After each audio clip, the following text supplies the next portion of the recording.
Donia Isabel ouvrit doucement la porte et laissa son regard dériver sur le ciel rougeoyant, les dernières lueurs du soleil persistant sur la ville paisible. Une douce brise soufflait à travers les rangées d'aréquiers, apportant le riche parfum de la terre humide après la pluie de l'après-midi. Elle soupira en tendant la main pour tirer sur son vieux pull, l'air se rafraîchissait enfin. Soudain, un son étrange s'éleva du porche, le cri faible et douloureux d'un nouveau-né. Curieuse et alarmée, Donia Isabel sortit et se figea. Là, à ses pieds, se trouvait un petit panier en osier. À l'intérieur reposait un petit enfant, enveloppé dans une serviette fine, ses yeux ronds et humides scrutant le crépuscule. Un mot flottait au bord du panier, « S'il vous plaît, élevez cet enfant. Je n'ai pas d'autre choix. » Son cœur se serrait. Pendant plus de la moitié de sa vie, elle n'avait jamais imaginé être mère, et encore moins à son âge. Pourtant, ses yeux fragiles l'empêchaient de détourner le regard. Cette nuit-là, elle emporta le bébé chez elle et le berça comme un secret précieux. Elle l'a appelé Pedro. 15 ans passèrent.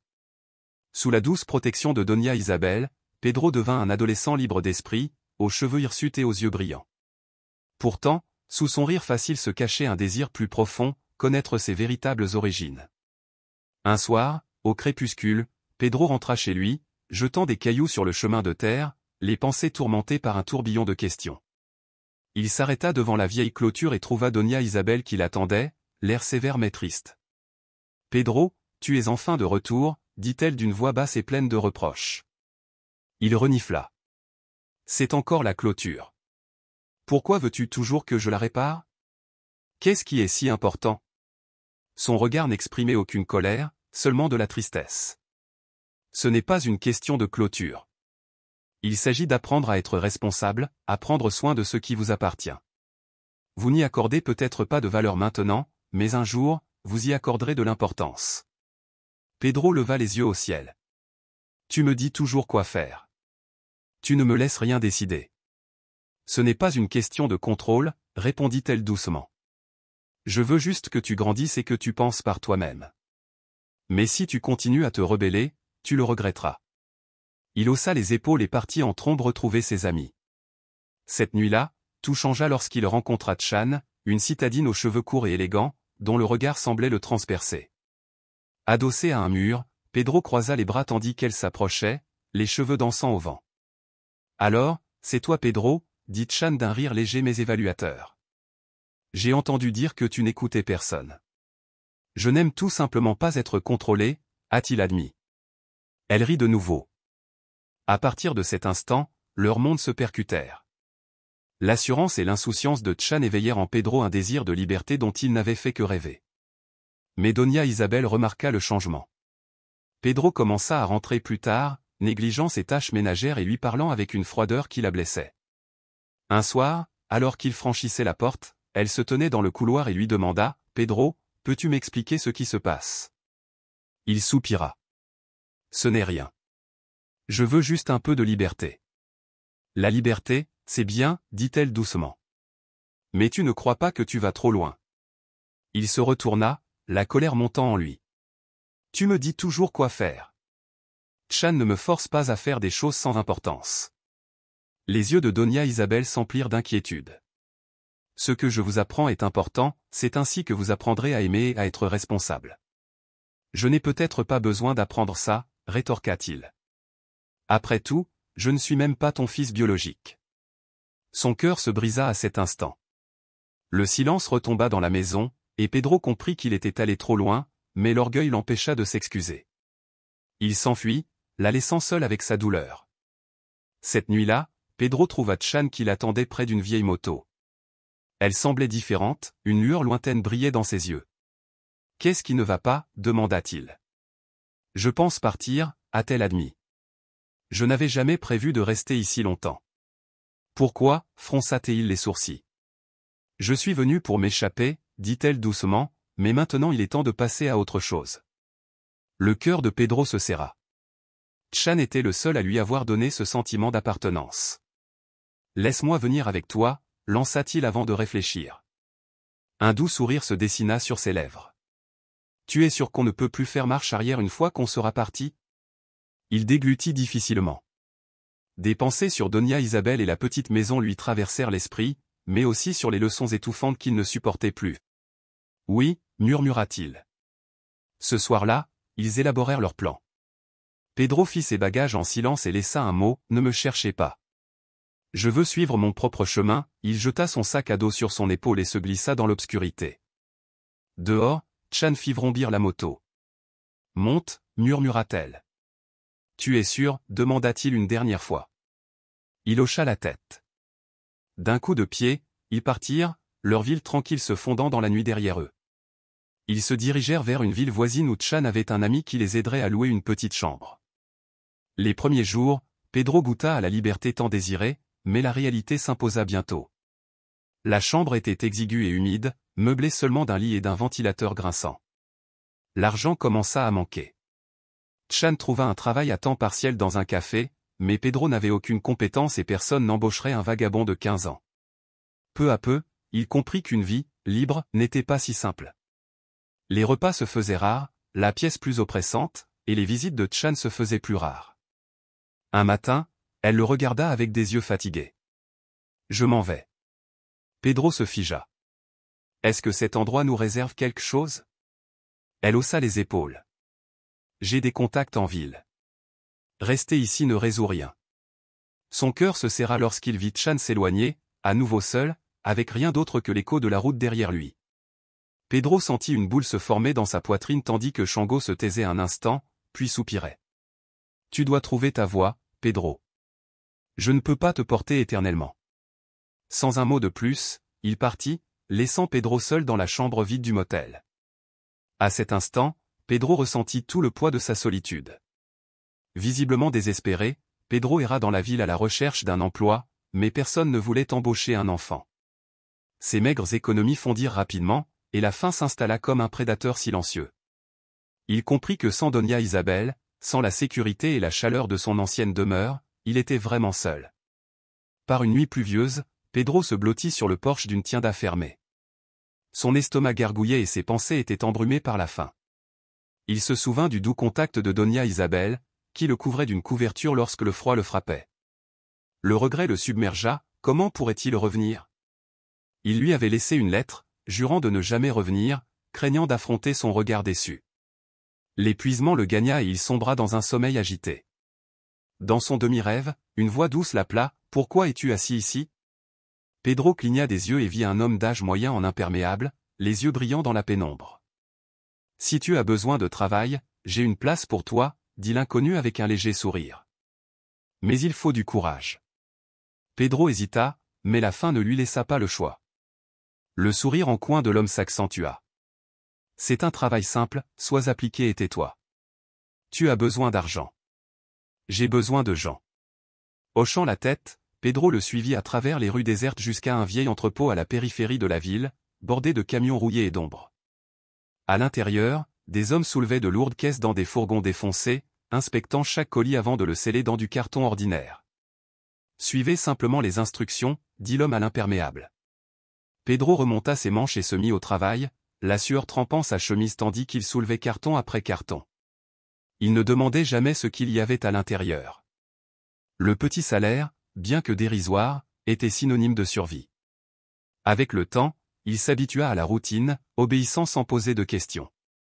Pourtant, le malaise le rongeait. Il voyait des colis remis à des hommes au regard fuyant, et des collègues battus pour des erreurs mineures. La peur lui nouait la gorge. Une nuit, alors qu'il transportait une caisse, il entendit une conversation à voix basse. « Cet objet est vital, ne le laissez pas filer », siffla l'inconnu. Le cœur de Pedro battait fort. Ce n'était pas un travail ordinaire. Il songea à s'échapper, mais ces quelques pesos ne suffiraient pas et il n'avait nulle part où aller. Puis les sirènes retentirent. La police fit irruption, gyrophares allumés et voix hurlante. Les hommes se dispersèrent, certains furent arrêtés sur place. Pedro se figea, les jambes tremblantes. « Cours, gamin !» le poussa quelqu'un vers une sortie de secours. Il s'élança dans la nuit, les poumons en feu, le cœur battant. Il courut jusqu'à une maison familière aux fenêtres illuminées, celle de Doña Isabel. Pedro s'arrêta sur le pas de la porte, la main tremblante. Il avait juré de ne jamais revenir, et pourtant il était là, désespéré et effrayé. Avant qu'il puisse frapper, la porte s'ouvrit. Donia Isabel resta là, les yeux écarquillés de surprise, puis adoucis par un amour infini. Pedro tomba à genoux et fondit en larmes avant de se jeter dans ses bras. Elle le serra fort, ses bras fins mais fermes le rassurant sur sa sécurité. Cette nuit-là, enveloppé dans ses bras, Pedro ressentit la chaleur qu'il croyait perdue à jamais. Elle lui caressa le dos comme elle le faisait quand il était enfant, murmurant « Tout va bien, mi-hijo. C'est bon que tu sois de retour. » Dans sa voix, il trouva pardon et espoir. Au matin, il se réveilla dans sa chambre familière, chaque objet étant exactement là où il se souvenait. Donia Isabel entra avec un bol de porridge chaud. « Réveille-toi et mange quelque chose, tu es trop maigre, dit-elle en le posant devant lui. Pedro accepta le bol, dont la chaleur s'infiltra dans ses mains glacées. À travers ses larmes et ses paroles tremblantes, il raconta son calvaire, l'errance, l'entrepôt, les sirènes qui auraient pu le condamner à un destin funeste. Elle l'écouta, les yeux emplis de tristesse et de compréhension. « On se perd tous parfois, dit-elle doucement. L'important, c'est que tu reconnaisses tes erreurs et que tu saches comment rentrer à la maison. » Pedro baissa la tête, la résolution transparaissant à travers ses larmes. « Grand-mère, je veux retourner à l'école, dit-il. » Le visage de Donia Isabel s'illumina de joie. « Tu es sûr ?» demanda-t-elle. Il hocha la tête. À cet instant, Pedro sut qu'il avait retrouvé le chemin du retour non seulement vers une maison, mais vers le seul endroit qui ait jamais vraiment été son foyer. Il étudiait dur, aidant Donia Isabel dans toutes les tâches ménagères, et chaque jour il se sentait plus mature mais la vie, il allait bientôt l'apprendre, ne suit pas un chemin droit. Un après-midi, en rentrant de l'école, une vive douleur lui saisit l'abdomen. Il pressa une main contre son flanc et haleta. Il crut d'abord à un simple mal de ventre, mais la douleur s'intensifia comme si quelque chose le déchirait de l'intérieur. Il essaya de rentrer chez lui à pied, mais lorsqu'il atteignit le portail de Donia Isabel, sa vision se brouilla et il perdit toute force. Il s'effondra, abasourdi. Il l'entendit l'appeler, mais tout sombra dans l'obscurité. Quand Pedro rouvrit les yeux, une lumière blanche aveuglante l'accueillit. Les bips réguliers d'une machine emplissaient l'air, mêlés à l'odeur âcre du désinfectant. Ses membres étaient lourds, mais peu à peu sa vision s'éclaircit, il était à l'hôpital. « Pedro, es-tu réveillé ?» La voix de Donia Isabel tremblait de soulagement et de peur tandis qu'elle lui serrait la main. Ses yeux étaient rouges d'une nuit blanche. Il essaya de parler, mais sa gorge était trop sèche. « Qu'est-ce qui ne va pas ?» croassa-t-il. Avant qu'elle puisse répondre, un médecin entra, scrutant les écrans d'un air grave. « Vous souffrez d'insuffisance rénale aiguë, dit-il. La douleur que vous ressentez est due à une perte de fonction rénale. Nous avons réussi à gérer la situation temporairement, mais à long terme, vous aurez besoin d'une greffe. » Le cœur de Pedro battait fort. « Une greffe de rein ?» Les mots suivants du médecin furent un choc, sans donneur compatible, vous devrez subir une dialyse régulière, et si nous attendons trop longtemps, votre vie sera en danger. Un lourd silence s'abattit. Pedro regarda le visage pâle de Donia Isabel, les mains jointes. Il ne l'avait jamais vue aussi effrayée. « Quelqu'un peut-il faire un don ?» demanda-t-il doucement. Le médecin échangea un regard inquiet avec Donia Isabel. « Nous avons testé votre grand-mère, mais elle n'est pas compatible. Il faut maintenant chercher des parents biologiques proches. » La poitrine de Pedro se serra, il ne connaissait pas ses parents biologiques. Il fixa Donia Isabel, attendant.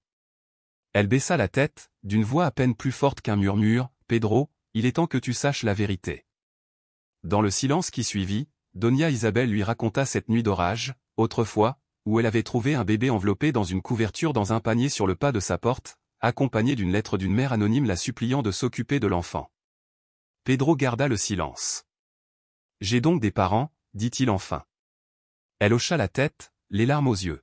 « Oui, mais je ne sais pas qui ils sont. » Sa poitrine lui faisait plus mal que n'importe quelle douleur physique. Dans les jours qui suivirent, le corps de Pedro s'affaiblit encore davantage. Donia Isabel resta à ses côtés, mais il voyait l'inquiétude grandir dans ses yeux. Un après-midi, alors que l'épuisement le tirait vers le sommeil, la porte s'ouvrit et une infirmière entra, un dossier à la main. « Donia Isabel, j'ai une nouvelle importante, dit-elle solennellement. Nous avons trouvé quelqu'un dont la moelle osseuse est parfaitement compatible avec celle de Pedro, un proche parent. » Donia Isabel retint son souffle. « C'est votre propre fils, poursuivit l'infirmière. Le père biologique de Pedro s'est manifesté et a accepté de donner son rein. Les mains de Doña Isabel tremblèrent en lisant le nom. L'homme qui avait autrefois abandonné Pedro était désormais prêt à lui sauver la vie. Son esprit se tournait vers le regret, la rédemption et ce que cela signifierait pour Pedro. Il aimerait voir son fils avant l'opération, ajouta doucement l'infirmière. Le lendemain matin, Pedro se réveilla inconscient de cette révélation. Doña Isabel était assise à côté de lui, son sourire fatigué, chaleureux mais réservé. « Pedro, j'ai des nouvelles, commença-t-elle. Lorsqu'il lui demanda s'il pouvait se faire opérer, elle acquiesça, mais ne sourit pas. « Pedro, le donneur est ton père biologique, dit-elle doucement. Son cœur fit un bond. Il est revenu pour te sauver. La colère, la confusion et un fragile espoir se bousculaient en lui. Après un long silence, il expira. D'accord. Je veux le rencontrer. Cet après-midi-là, Pedro s'assit dans son lit lorsque la porte s'ouvrit. Un homme grand et mince entra, les rides du temps sur son visage égalant la profondeur de son regard. La voix de Pedro trembla lorsqu'il parla le premier, « Tu es mon père ». L'homme hocha la tête, la voix rauque d'émotion. Dans le silence qui suivit, deux vies, autrefois séparées, commencèrent à combler la distance par un seul mot fragile, « fils ». Oui, c'est moi, je m'appelle TRNVNDNG. Pedro serra les poings, essayant de contenir le flot d'émotions qui le submergeait. Tu m'as abandonné quand j'étais enfant, et maintenant tu reviens uniquement parce que j'ai besoin d'un rein. Don Fernando ferma les yeux et prit une inspiration lente et régulière. Je sais que tu me détestes, et je n'ai aucune excuse pour ce que j'ai fait, dit-il d'une voix basse et tendue. Il hésita, puis poursuivit encore plus doucement. Mais papa ne t'a jamais abandonné. Pedro se figea. Que as-tu dit? Le regard de Don Fernando se reporta sur des souvenirs enfouis depuis longtemps. Le jour où ta mère a accouché, je n'étais pas là. À mon retour, ta mère avait disparu, te laissant sur le pas de la porte de Doña Isabel. Je l'ai cherchée et toi aussi pendant des années, mais je ne t'ai jamais retrouvé. La mâchoire de Pedro se serra. Tu mens. Si tu m'avais vraiment cherché, tu m'aurais trouvé depuis longtemps. Don Fernando baissa la tête. J'ai commis d'innombrables erreurs. Je n'ai pas eu le courage d'affronter le passé. Quand je t'ai enfin découvert, j'avais trop peur pour m'approcher. Je ne pouvais que t'observer de loin. Un rire amer s'échappa de Pedro. Alors tu es resté caché toutes ces années sans jamais te présenter. Sais-tu comment j'ai grandi? Sais-tu à quel point je t'en voulais? La douleur se lisait sur le visage de Don Fernando tandis qu'il fermait les yeux. Je sais, et je ne m'attends pas à ce que tu me pardonnes tout de suite. Mais je veux faire quelque chose pour me racheter. Les mains de Pedro tremblaient de sentiments contradictoires, colère, tristesse, et même une lueur de gratitude. Finalement, il prit une inspiration tremblante. Je n'ai pas besoin que tu me sauves ou que tu expies tes péchés. Si tu veux vraiment m'aider, alors reste. Ne disparais plus. Un lourd silence emplit la chambre d'hôpital tandis que Pedro observait, attendant.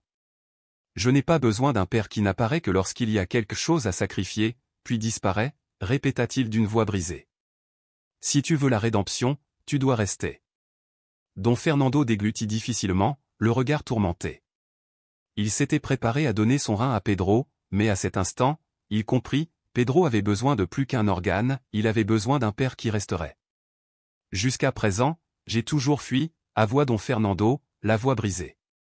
J'ai peur que tu me détestes, peur que rien ne puisse être sauvé. Mais maintenant, je réalise que la seule chose que je ne peux pas faire, c'est repartir. Pedro l'observa, incertain que le pardon puisse venir si vite. Pourtant, dans cette sincérité brute, il découvrit une lueur d'espoir. D'accord, murmura-t-il, alors reste. Bientôt, l'opération de transplantation fut programmée. Doña Isabel resta assise aux côtés de Pedro toute la nuit, lui serrant la main comme pour lui donner de la force. Quoi qu'il arrive, je serai toujours là, promit-elle. Pedro parvint à esquisser un léger sourire. Je sais, grand-mère. Cette nuit-là, pour la première fois depuis des années, Don Fernando était assis sur le porche de l'hôpital sous le vaste ciel étoilé. Il avait tout perdu sa femme, ses autres enfants, son honneur mais cette fois, il se jura qu'il ne perdrait pas Pedro. Le lendemain matin, l'opération fut un succès. Pedro se réveilla sous les lumières vives de l'hôpital et une douleur sourde au ventre et un soulagement. Pedro, es-tu réveillé » s'écria Doña Isabel, les larmes aux yeux. Il sourit faiblement. « Grand-mère » Une infirmière entra, rayonnante. Tout s'est parfaitement déroulé. Le nouveau rein s'adapte bien. Pedro ferma les yeux, un profond soulagement l'envahissant. Il était vivant, et pas seul. Dans les jours qui suivirent, Pedro et Don Fernando se relevèrent côte à côte. Leurs conversations furent rares au début, mais peu à peu, les silences se réduisirent. Don Fernando commença à partager des histoires sur la mère de Pedro, ses propres regrets et les années de solitude passées à se cacher de son passé. Pedro écoutait en silence, incertain de pouvoir encore pardonner, mais sentant son ressentiment s'apaiser.